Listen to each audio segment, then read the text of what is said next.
As a game that has now been around for 5 years, Genshin Impact over that time has developed its fair share of misconceptions. Some of these things have always been wrong, while others are only wrong now because of the developments and shifts and changes in how the game works. So in this video, we're going to go over the top 17 myths and misconceptions in Genshin Impact so that you don't make these mistakes on your account. Welcome to Jello Impact, where we build and test every single character to help you decide who you want to wish for and build. The version Luna 1 banners featuring Flynn's and Gaelon are finally here. If you're planning on spending for these or any future banners, let me recommend Loot Bar. I have been personally using Loot Bar for over a year, and I've spent thousands of dollars on my personal account. They are safe, using currency exchange to get you discounts on the crystals you were going to buy anyways. They have tens of thousands of 5-star reviews, and right now you can get a limited time offer for an even bigger discount than normal. They're very easy to use. Just choose the pack you want, enter your UID and region, and your top up is delivered in minutes. The all-in-one bundle will be available for a special limited time price, allowing you to take advantage of the double top up bonus coming with Luna 1 and Genshin's anniversary. New users also get a 5% coupon, as well as 2 3% coupons for clicking my link. New users clicking my link also get access to a $2 Welkin. And if you play other games like Star Rail or Zenless Zone Zero, you can use Loot Bar for them too. It's partnerships like these that allow me to continue bringing the content I do to the channel, as well as supporting my family. So thanks to Loot Bar for sponsoring the video. Misconception number 1, where to spend your fragile resin. A lot of people think you should only spend your fragile resin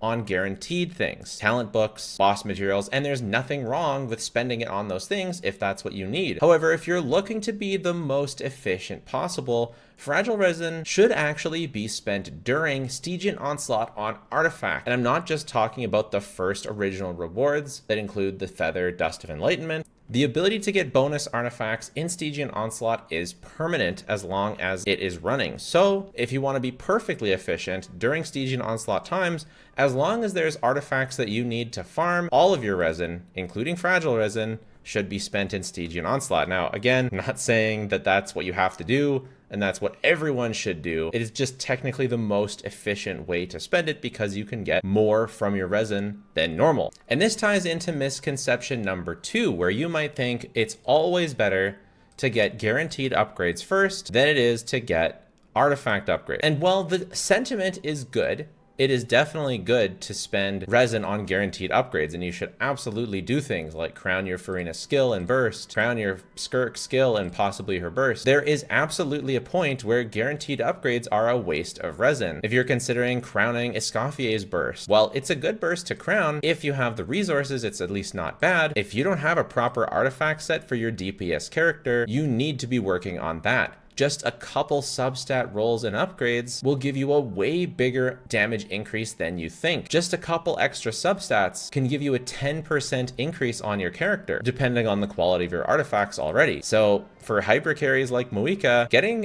2, 3, 4 substats on your character to get a 10+% increase, wow. So if your artifacts are kind of mid, yeah, you should farm to crown your Moika's burst first. That guarantee is nice. But before you level 9 and crown her skill, you might want to make sure you have really good artifacts. If you're stuck on exactly what would be most efficient for your account, because I want to give some examples, but I can't go through everything, make sure to look down below to our Discord and the help channel, and they can absolutely direct you to help you farm the most efficiently. And while you're down there, please subscribe. To be honest, at this point, over 100,000, it's not like it helps me monetarily, but I do appreciate it, and it lets me know that these videos are helpful and which ones you like the best and that you want to see more of. Next is optimal support sets don't matter. If you have a Skirk team, or you've played Farina on a Flynn's team or a Moika team, or something like that, I beg you to try Tenacity on your Farina. I beg you. It's not a huge damage loss. I know you farmed a lot in Golden Troop, but when you've got these really powerful hyper carry characters, putting a support set like Tenacity of the Millilith is very, very impactful. If someone else is on your team holding Scroll, put Shalonin on Archaic Petra.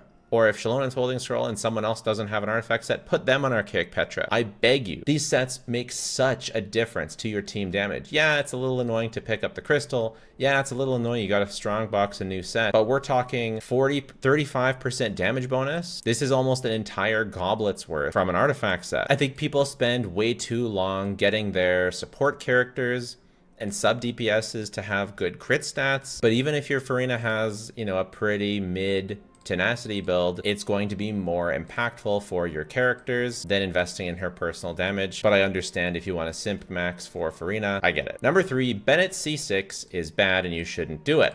It's shocking that we're still having this conversation in 2025, but at this point, Bennett C6 is only a positive. 15% pyro damage bonus, and the pyro infusion for characters that are in his circle. This is a good buff. It's excellent for Moika, it's excellent for Arlecchino, and the characters that it hurt before being Ayaka, Eula being arguably the main ones. I don't think that there's any others. Chongyun. These characters all have brand new best in slot teams with Escoffier, actually. So if you were holding out, there is now literally no reason to not activate this. It's just free damage. And plus, there's a bunch of cool things you can do with the infusion that make it worth it. So go ahead and activate your Bennett C6. For staying on Bennett, I've done a bunch of account help on Twitch. Come join if you want to take part. And so many people have Favonius Sword on their Bennett.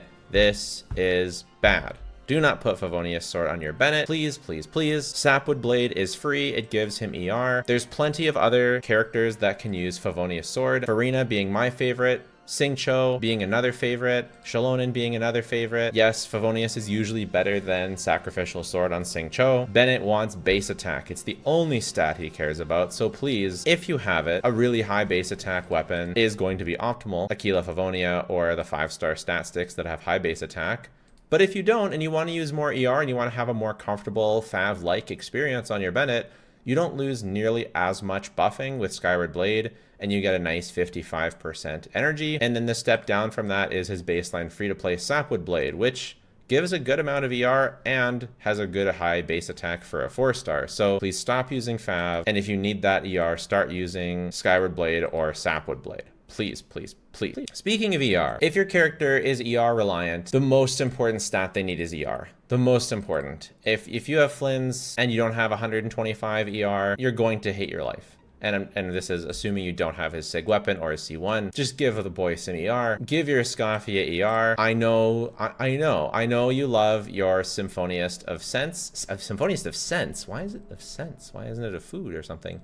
Anyways, I know you love your Escoffier's weapon. I do too. But even with an energy recharge Sands in the Stygian Onslaught, sometimes I'm not getting that burst up when I need it. Not to mention my other characters, so I'm using Fav a lot of the time. I think I could probably get away with 200 ER. Oh, that was before the Fav. The ER Sands, we're getting 163 ER. That makes more sense. If I wanted to use this build, I would need some more ER on some of these other pieces, and just stop skimping on it. Stop skimping on it. Give your character Fav if they don't have ER. Give them an ER Sands if they need it, especially for Stygian Onslaught. You know, spend some resin to get ER substats, you know, whatever. Figure out what that recommendable amount of ER is that you need. Make sure you hit it. Is the most important stat on your character until you hit it. Please don't ignore it.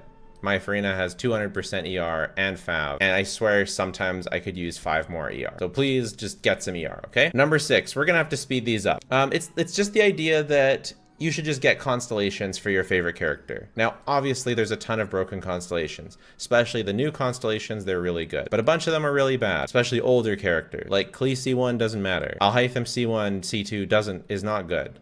You know, don't get Baiju C1. You know, Sino's constellations are not good. You know, Eula is okay, but like she's so bad at a baseline that her constellations aren't going to make it a lot better. I know because you're spending a whole ton more pulls into your character. Xiao, you know, terrible constellation. You expect to get some kind of return. But for characters with bad constellations, Zhongli, Albedo, you're only getting pain in return. And of course, pride, you know, if you love the character, but it's not like the new characters, you know, where even Skirk doesn't have one of the greatest C1s in the world, but if you get it, you're going to feel it. It's going to make a difference. Flynn's, Clorand, you know, these constellations matter, and they're going to feel substantially different. But getting Kazuha C1, that's not going to help you. So I have a video that talks about all of the best C1s or R1s, so you can go check that one out. And I also talk about the characters of vertical investment, the early vertical investment on every guide. But yeah, don't just randomly get early constellations. The next one is just the idea of resin efficiency in the late game. Because yeah, resin efficiency is great.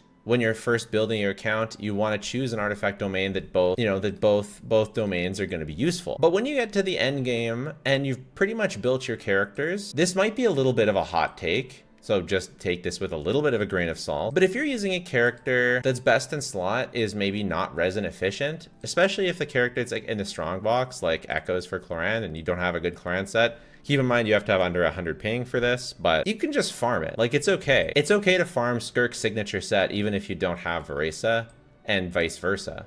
It's okay to farm Navia's signature set. It's a pretty solid upgrade over her other set. Obviously, if you have a cracked other set, it's going to take a while to upgrade from it. But at worst, you'll maybe get some godlike off pieces from the other set. You can strongbox fodder a lot of the other pieces from the other set. And if you really want to invest in a character, why not get an artifact set? Even if it's only 7 to 10% of an upgrade, as long as you're at late game, why not go for it? Especially if the set's new and you don't have a cracked set for whatever the other is. Maybe you have the most cracked gladiator possible. You know, I could see not farming it. I'm not saying you should farm it. I'm not saying you have to farm whatever set is best in slot. I'm not saying that. Just saying if you're at endgame, a lot of people are like, no, I'll never farm that because it's resin inefficient. But eventually you may find yourself getting to the point where you can farm it and it will be worth it if you play that character a lot. The next one is just the baseline assumption for C6 4-stars. This one really gets me going. When we talk about characters like Veresa being broken, a lot of it does rely on C6 Eonsan or C6 Chevreuse, and the reality is not a lot of people have these characters. And I know I'm even a proponent of pushing into this narrative because I went for C6 Eonsan so that I could test Eonsan at C6, and I'm always very torn as to what to do about what goes on here, because these 4-stars are very hard to get for most players, and most players are going to get a C1 or C2, maybe if you're lucky a C3, and it's not until 3, 4, 5 of reruns for that 4-stars that you may get C6. But some people started a year or two ago and they're still rocking a C2 Sing Cho. That's a totally different thing. You may not even have C4 Xiangling. For characters like Sucrose, it doesn't matter, fortunately. But you know, there's the new character Aino, and she gets a lot of value from her C6 on Flynn's and Nefer teams. And because C6 4-stars are kind of the standard, when people do calcs, they calc with C6 4-stars, but no one has a C6 4-star. So yeah, just keep an eye out for that when you're looking at calcs. While we're on the subject, you know, we could say number 9 is just overvaluing calcs overall. I actually really like calcs. I'm working on a new DPS tier list that uses calcs, and it's adjusted slightly based on my experience, and we're considering other things like practicality, and we're working on this tier list video hopefully coming out soon. But the thing is, even if you look at the DPS numbers, there's a website, GC Sim, that has the DPS numbers of a lot of teams. You can't just look at that number and have it tell you how good the character is. There's a lot of other little factors that you have to look at, and that goes for every calc, for Zajef, for Flip, for TGS, for whoever's calcing. You can't just look at the numbers. There's a lot more you have to look at. Assumptions, rotations, combos, artifacts, constellations. Can what is being calculated actually be replicated in real play? Sometimes it can't, sometimes it can. Sometimes different assumptions are being used that may or may not come to fruition. I feel like calcs are overvalued just slightly, and that's why I like to test all the characters. Now, there's a world that you overvalue testing as well, and that's why I think it's important that you do look at calcs to have something objective in a different way. But it's important to balance everything, and you know, you could say don't overvalue just my testing, look at other people's testing, look at the calcs, look at everything. So you guys get it. So number 10 would be just overvaluing like crit stats overall and undervaluing other useful stats like attack percent. Artifact sets these days give so much crit, you know, 30% crit rate. It raises the relative value of attack percent. So getting attack percent roll on a character that uses it, like Flynn's or Skirk or Veresa